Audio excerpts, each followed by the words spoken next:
Coucou les filles, donc je vous retrouve encore une fois dans un nouvel endroit de mon appartement. Donc il y a quelques temps je vous avais mis une photo sur Facebook de mes pancakes que j'avais pris pour le petit déjeuner, mais en fait je les prends n'importe quand. Et je vous avais demandé si vous vouliez que je vous montre en vidéo ce que ça donnait.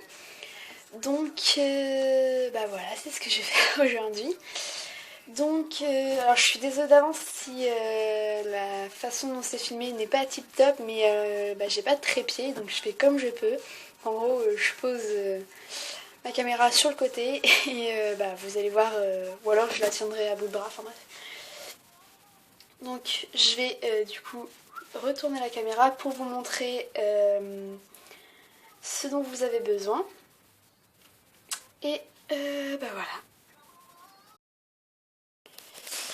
Donc du coup vous voyez normalement tout ce dont vous avez besoin.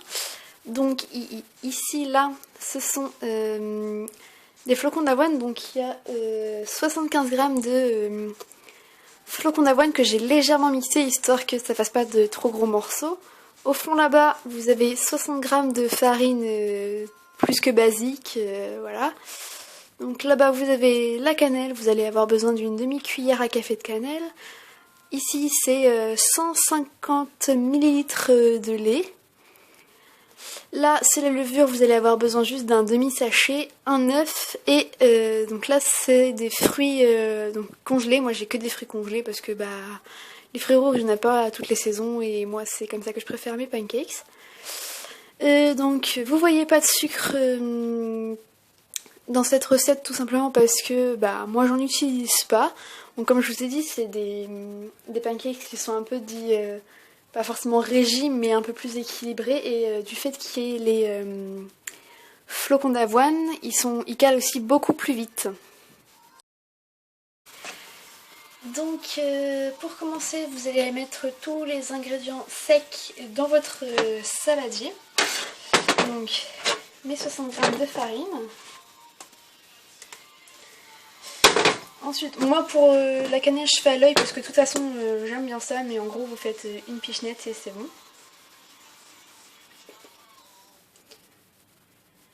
Oui, j'aime beaucoup la cannelle.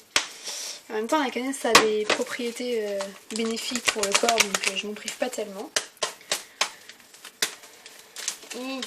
Ma levure elle est coincée.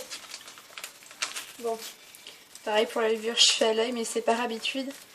Après, si vous voulez vraiment être précis, soit, hein, mais moi personnellement, je fais ça à l'œil. Hop. Et je vais mélanger un peu tout ça.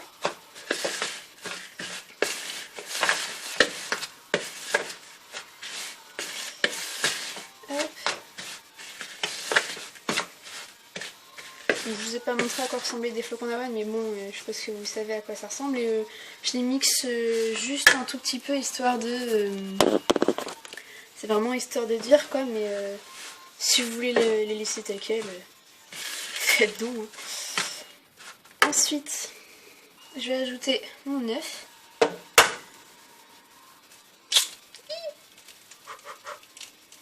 Hop là.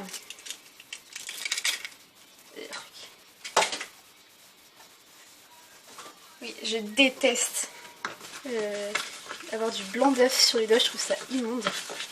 Donc avant de mettre mon œuf, j'avais fait un petit puits dans ma farine. Et donc du coup là, je mélange le tout. Donc moi j'y vais avec une cuillère à soupe, hein, vraiment basique.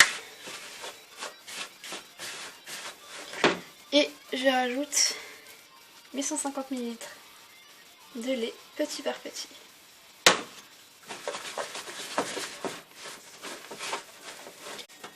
Du coup, une fois que votre pâte est... bon alors, désolée, c'est pas très ragoûtant, mais à peu près cette consistance-là, vous la laissez reposer une dizaine de minutes. Et bien une fois que ça aura reposé, je reviendrai vous voir. Légèrement reposé, ici j'ai... mes petits fruits rouges, donc il y a des myrtilles, des groseilles, des cerises et des framboises. Là j'ai mis ma poêle huilée. Moi j'y vais à l'huile d'olive parce que c'est ce que je préfère pour la cuisson. Donc elle est chaude. J'ai ma petite spatule, mon assiette, enfin bref, j'ai tout. Donc je vais prendre ma cuillère.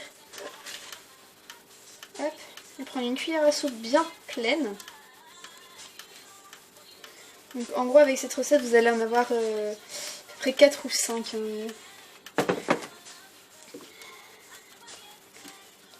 Et je fais...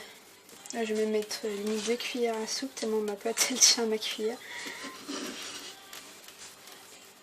Donc c'est l'équivalent d'une bonne cuillère à soupe, hein, c'est juste que ma pâte elle voulait pas se décoller. Donc je l'étale un peu parce que ça va bien gonfler. Et ben, ma pâte va vraiment rester accrochée à ma...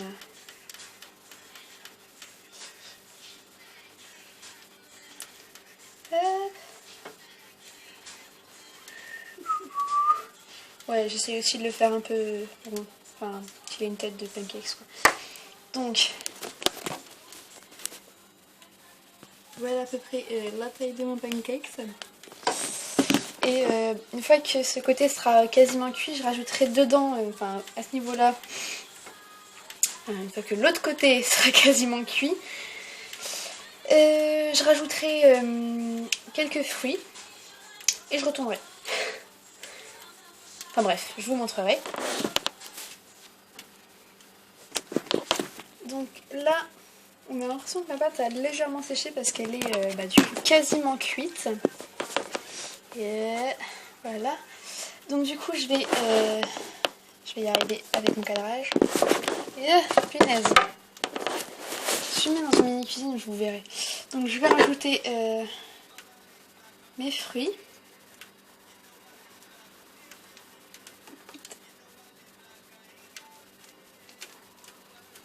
J'ai attendu un peu trop longtemps avant de mettre mes fruits, moi.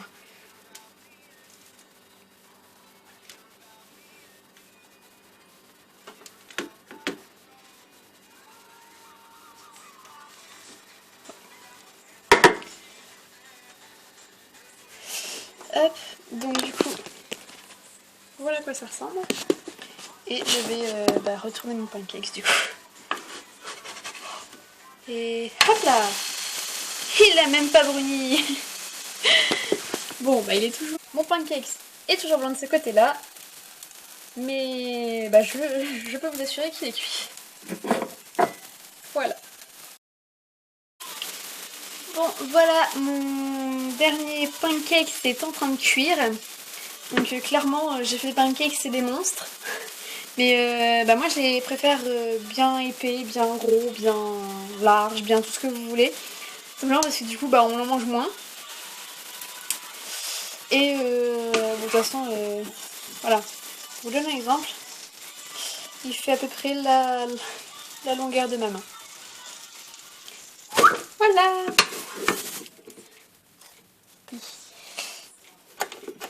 Donc, j'ai fini. J'en ai fait 5, dont 3 monstres. J'aurais pu en faire peut-être 6 d'une taille raisonnable.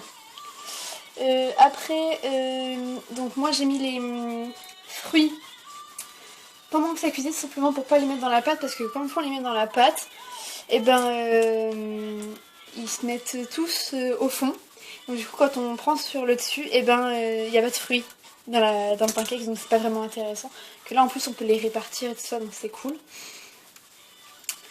Après, je sais pas si les fruits rouges sont forcément une très très bonne idée, parce que du coup je me suis taché les doigts. Je me suis pas spécialement taché tout coup, mais bon voilà. Enfin bref. Après, pour ce qui est de manger les cupcakes, n'importe quoi. Les pancakes, moi personnellement je les mange soit avec du beurre demi-sel, soit avec du miel, soit depuis quelques temps, comme je vous l'ai dit, hein, avec mon sirop d'érable adoré. Après, ils sont pas spécialement très bronzés parce que comme il n'y a pas de sucre à l'intérieur, ils caramélisent juste grâce... Enfin, ils caramélisent pas, du coup, ils brunissent juste grâce à la cuisson. Mais bon, ils sont pas très beaux, mais ils sont très bons. Donc bon. Bon bah clairement, je vous montre pas l'assiette hein, parce que franchement il donne pas du tout... Oh remarque, allez. Donc voilà ce que donnent les monstres. Et donc du coup, j'espère que cette vidéo vous aura plu.